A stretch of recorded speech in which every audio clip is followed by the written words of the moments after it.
Hello everyone, happy Canada Day. No matter where you are, July 1st is an opportunity for us all to celebrate the country we call home, the people we share it with, and the future we're building together. We can, and we should, take pride in all those things. After all, Canada is the envy of the world. People fleeing violence and persecution dream of a life here.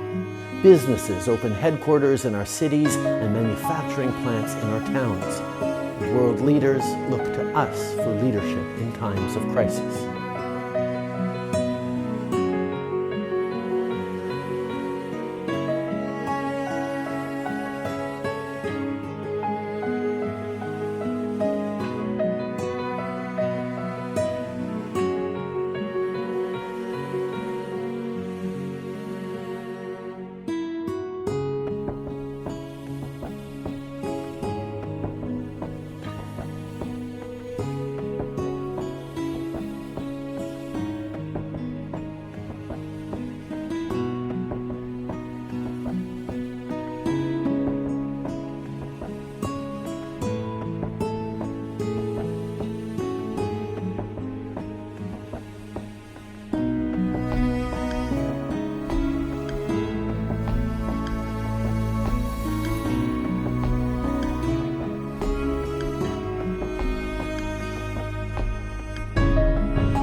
Today, Peel Regional Police announced that 15 people have been charged with stealing fully loaded commercial vehicles and selling the cargo to unwitting buyers. The investigation resulted in the recovery of 28 containers of stolen cargo valued at $6.99 million.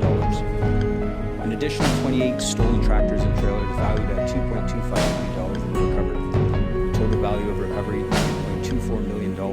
73 charges have been laid in what was dubbed Operation Big Rig. It began in March and was a joint forces investigation. The stolen property included cars, snowmobiles, ATVs, even food supplies.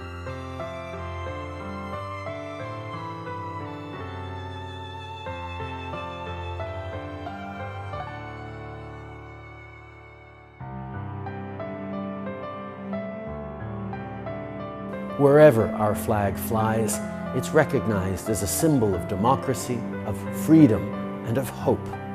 It represents the values we all hold dear, and it is a promise of a country where newcomers are welcomed with open arms, where differences are celebrated and diversity is embraced, a country where you are free to be who you are and love whom you love, where everyone has a real and fair chance at success, and a country where we acknowledge historical wrongs and learn from the past in order to build a better future for everyone.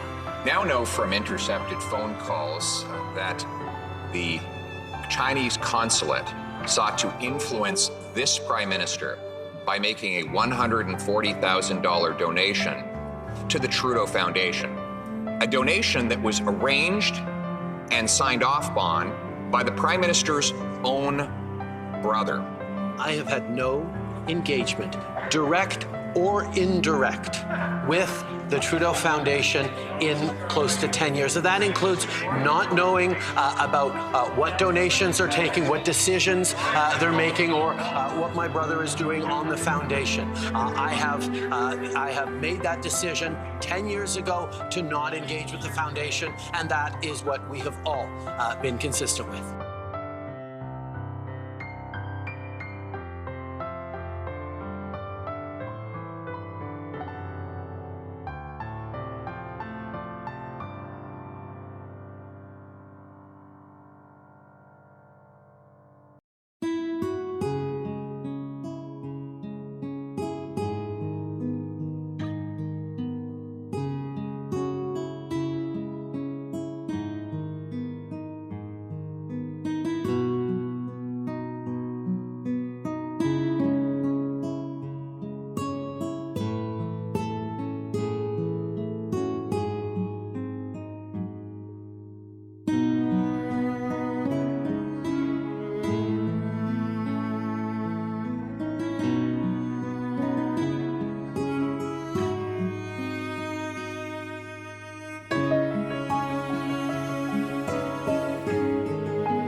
Canada has withstood incredible challenges throughout our history. And we've always made it through by working hard together and staying true to our values. We did it when our grandparents stood up to fascism on the beaches of Normandy and across Europe. We're doing it now when we step up to help those affected by wildfires. And we do it every day when we take a stand against hatred and discrimination.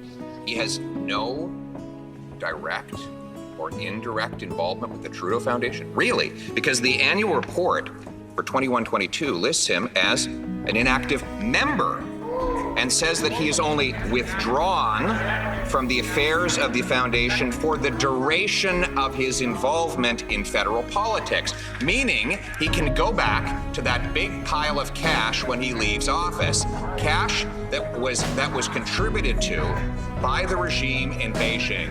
Why does the Prime Minister keep making statements of falsehood about his involvement with his family foundation? I believe the leader of the opposition needs to look in a dictionary for the definition of inactive. It goes exactly to what I have said.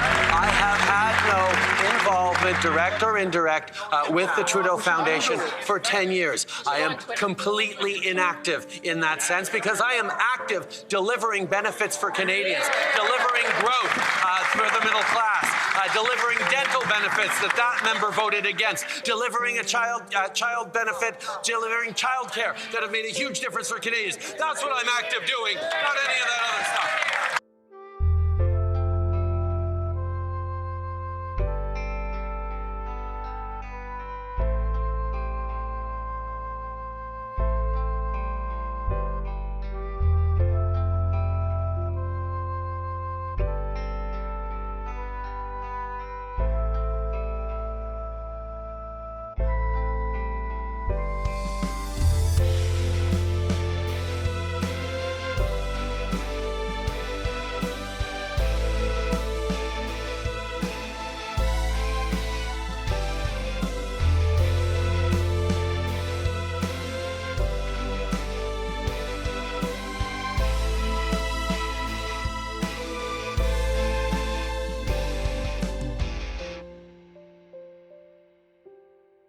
Well, I did look up the word inactive, and you know what it does not include?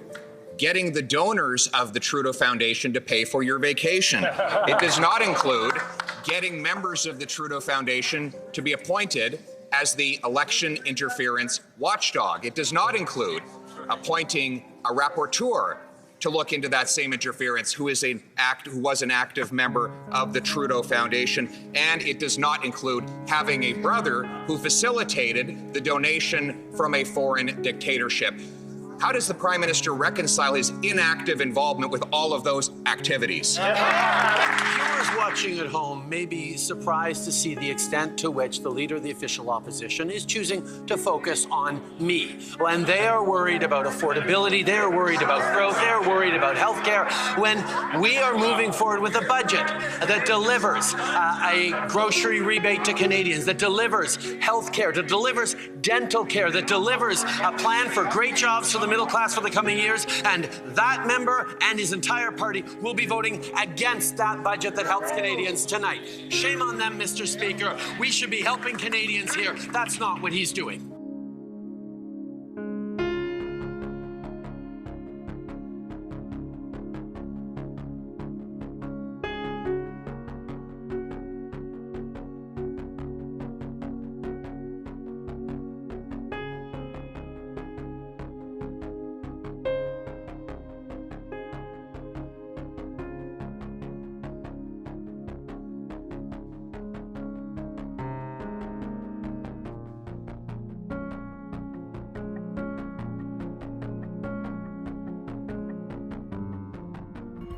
It's one of the sources feeding the many American streams, flooding Canada's streets with illegal handguns, leaving death in their wake. Like in Ottawa, where guns killed nearly 40 people since 2017. During that same time span, police in the city seized over 352 handguns, the majority smuggled from the US. And bullets keep cutting down the young and the innocent.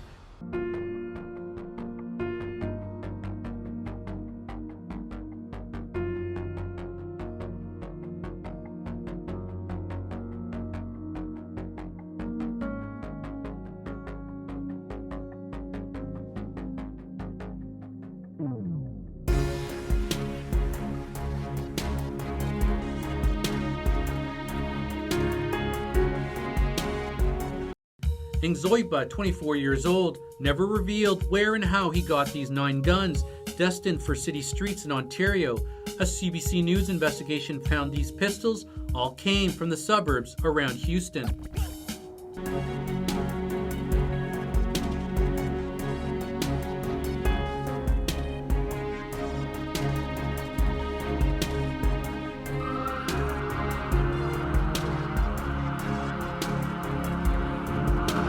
Take a walk on the wild side, shall we? Why did you call it the wild side, Spike? There seems to be an idea here that it might be dangerous down here, or it might be, mainstream society is a little bit of intimidated by it or afraid of it. So I said it in jest because it's not the wild side at all. It's just it's a neighborhood of people that are experiencing a lot of pain and dealing with a lot of trauma. And what kind of pain do people typically go through? Well, high poverty area. There's all kinds of people survive all kinds of trauma, from early childhood abuse to relationship pain to just.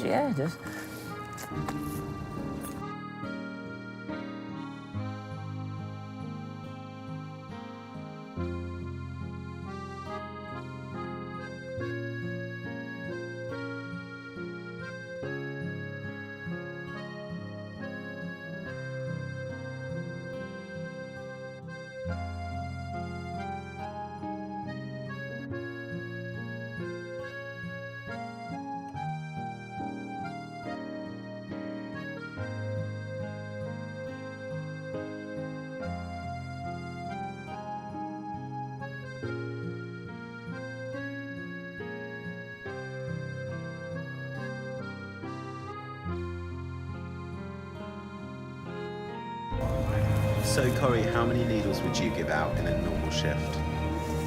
Oh, wow. I've gone through, one of these boxes have 500 rigs in it, and one day I went through 4 boxes of rigs in one shift. Rigs. Yeah, that was a busy day. Why is it so important that people around here can get access to those clean needles? Well, they'll use whatever they need to use. They'll use a dirty rig that they find. That's how people get Hep C and AIDS, right? They'll share rigs. They will use toilet water, puddle water, whenever they need to use to get water, right? And I guess that water's going straight into their bloodstream, and that does not sound great. Well, you can imagine the diseases in these alleys where people urinate and feces, and this is known as Piss Alley. Smells like piss, right?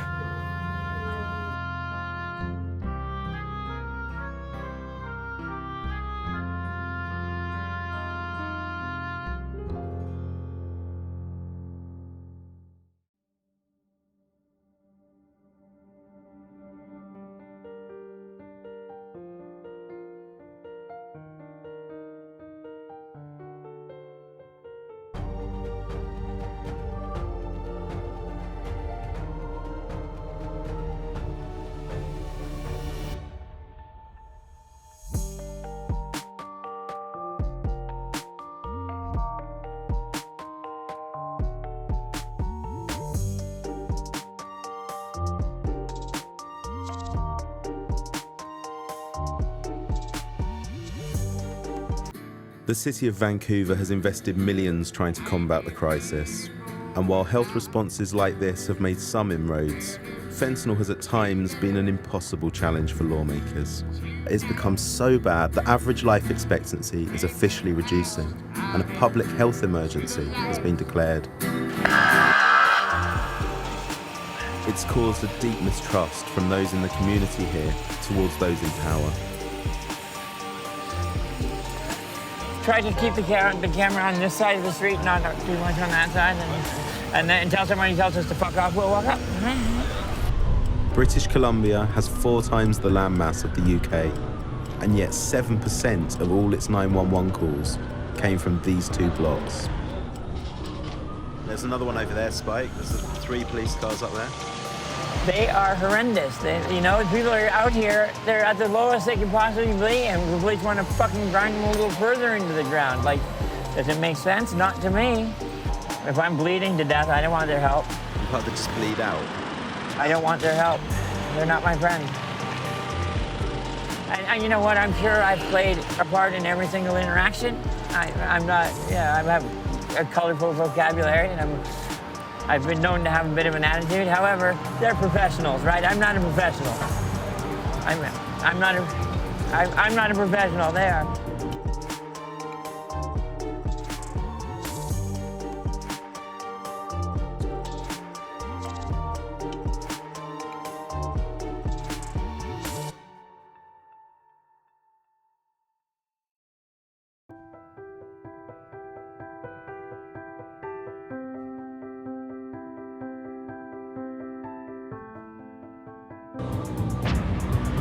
And if the cops had rolled up when you were selling me that fentanyl, do you think they'd have arrested us? No, they tell you to fuck off. They'd grab me, put me against the wall, search me, take my shit, and then tell me to fuck off. They'd say, go explain that to your boss. In spite of the ill feeling towards them, the police say their approach is based on pragmatism. And it's certainly true that there's open public drug use in full view of them. You guys live on the streets out here? Yeah, we've been in the downtown east side for over a year. Is that hard sleeping rough out when it gets to winter here? It's, last night was pretty very cold. rough. Yeah. No, there was rain and the blankets were wet. We had to move. We had weird people like watching us and we just watching you? Yeah. Yeah, no, there was weird people like that came up and just like were standing at the end of the foot of like our bed, and he was just staring at us.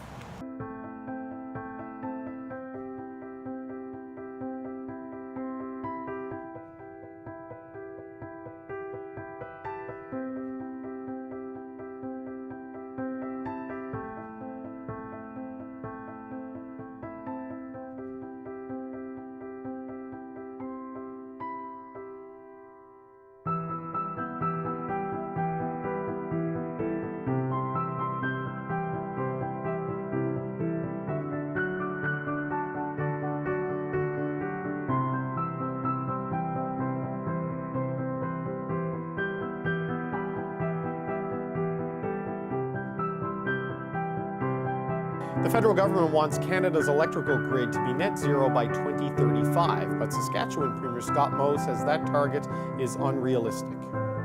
The federal plan, that is unaffordable. It jeopardizes the reliability of our power system. It imposes unrealistic emission standards and timelines for our province, thereby making it unachievable.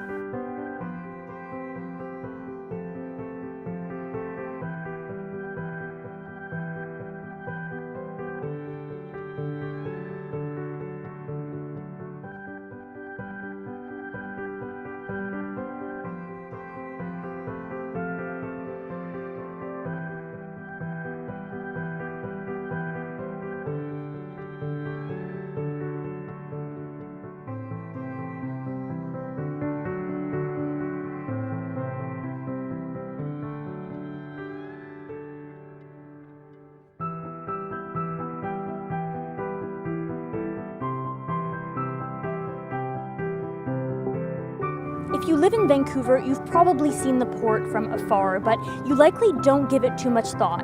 For the most part, it runs in the background of daily life here, connecting Canada with the rest of the world. But this week, a strike by workers has brought activity at ports across BC to a standstill. All of a sudden, all eyes are on port operations and just how much we rely on them.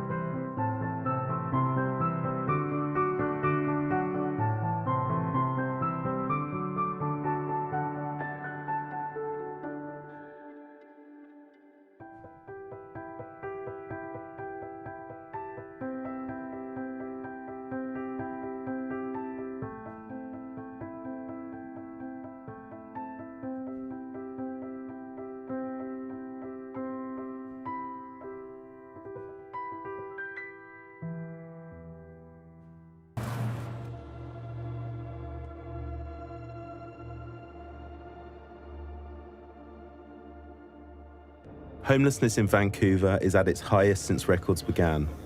And as hardship rises, so does addiction.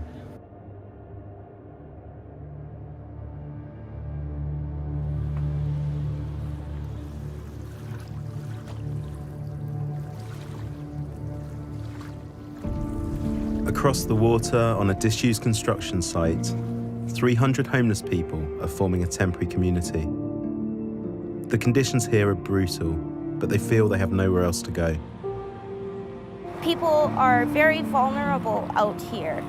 Families with jobs and kids cannot find housing. They're sleeping in tents. It's a total human rights violation is what it is. You know, I've seen refugee camps in other countries. This is exactly what it looks like. We are Canadian refugees. This is a Canadian refugee camp. Mind if we have a look at your tent and see where you're staying? Okay, it's way down here. This is my tent.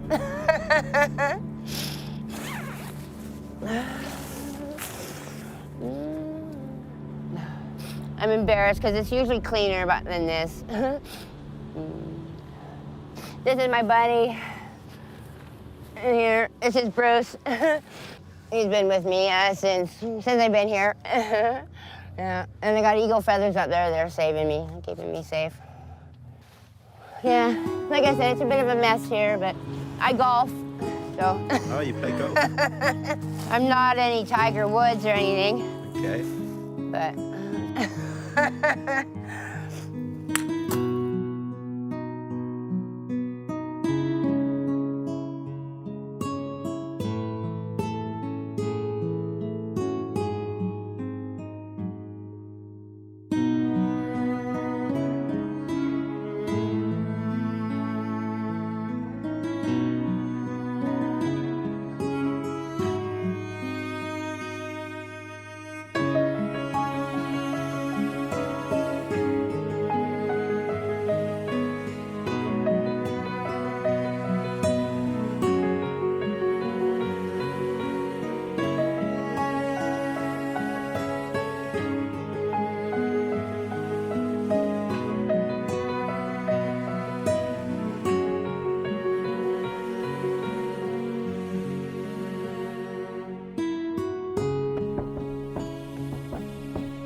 In times of crisis, sometimes laws become secondary.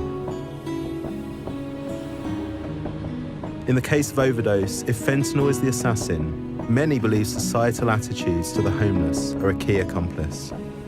Isolation is a big problem. Shame and stigma drive many battling addiction to use alone.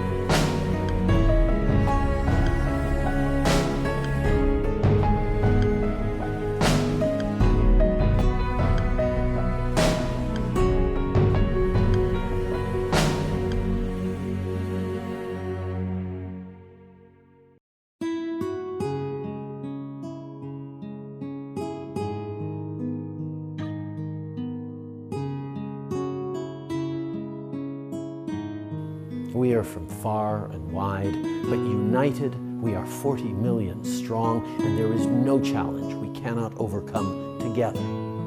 So today, let's celebrate each other, and let's celebrate as we continue to build this great country, and let's continue to seize every opportunity we can to make this country even better for our children and our children's children. Happy Canada Day, everyone.